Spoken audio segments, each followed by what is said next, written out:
In this video, I'm going to answer, is Wayfair stock a buy? You're going to get the answer by the end of the video, so stay tuned. The first step in my 6-step framework looks at the customer value, and one of the things I look at is revenue growth. For Wayfair, revenue has grown from 601 million in 2012 to 13.7 billion in 2021. Of course, this is an e-commerce company focused on selling home goods. And another thing I look at is the Net Promoter Score, which measures customer loyalty. If we look at the scale here, Wayfair's Net Promoter Score of 15 ranks it as good in the Net Promoter Score scale.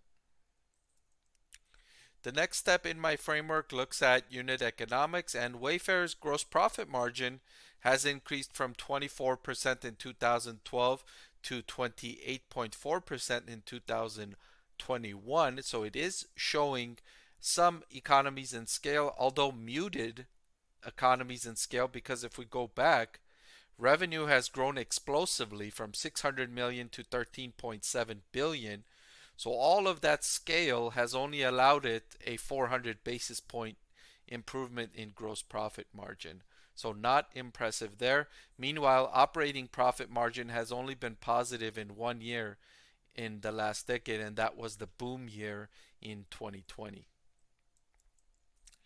The next step in my framework looks at the total addressable market, and for home goods it was estimated at 450 billion as recently as 2020, so a relatively large market opportunity for Wayfair. The next step in my framework looks at competition, and of course it's competing against brick and mortar and online rivals. In brick and mortar, two of the larger competitors are Home Depot and Lowe's, and online, of course, it's Amazon as the elephant in the room. And Wayfair's gaining market share, of course, with its rapid revenue growth, but that's come at the expense of losses on the bottom line.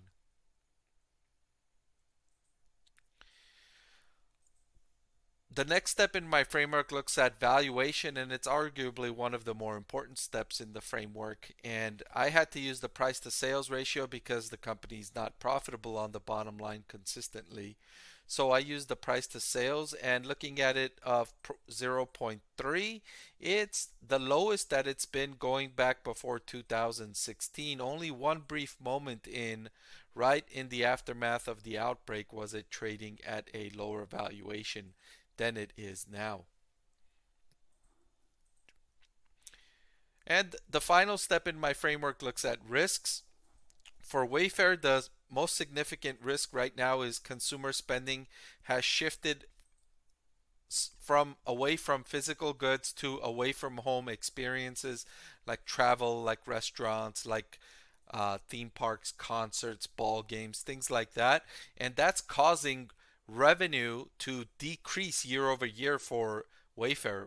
In its most recent quarter, revenue decreased year over year. This is a huge turnaround for a company that's grown so quickly over the last several years. For it to now be experiencing year over year decreases is a massive shock to the company. To be going so fast and then have to slow down and reverse so quickly. That's not an easy thing to do. That's going to give rise to some inefficiencies, higher costs than needed, losses on the bottom line. So this is the primary risk right now. Longer term, it can be difficult for Wayfair to reach profitability, as it hardly generated a profit even in the boom year of 2020 when sales exploded by 5 billion. So if it barely generated a profit then, what scale does it need to reach to generate healthy profit margins? Investors don't know. That's a risk.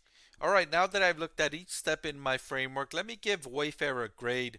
For customer value, it got an A minus, a good NPS score, along with rapidly accelerating revenues over the several years, even before the pandemic, shows that customers like what Wayfair is doing. Unit economics, they get a B. Not really impressive, only expanding gross profit margins by the few hundred basis points given the rapid acceleration in the top line growth. Total addressable market, A plus there, anything near 500 billion. I say is a massive market opportunity. Competition, they get a B. They're facing some really good businesses that really know what they're doing, and Wayfair has yet to prove itself that it can compete with the big boys and generate profits while doing so. Anybody can run a business with losses on the bottom line. It's who can generate profits what really determines what's a real business and what's not. And risks, I gave it a C minus.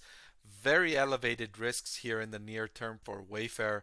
Sharply slowing revenue is a risk, as especially considering that how 5 billion was the boom that it experienced during the pandemic. Revenues went from 9 billion to 14 billion. Could revenues fall all the way back down to 9 billion? That's a big risk. That will lead to a lot of losses on the bottom line. Investors should be cautious of this. Finally, valuation, I gave it a B minus because even though relatively speaking, it was cheaper than it's been looking at the price to sales ratio, the fact that I couldn't use price to earnings or price to free cash flow, and also the fact that sales might be higher than average levels of following the boom of 2020, and a moderate increase in moderate decrease following that.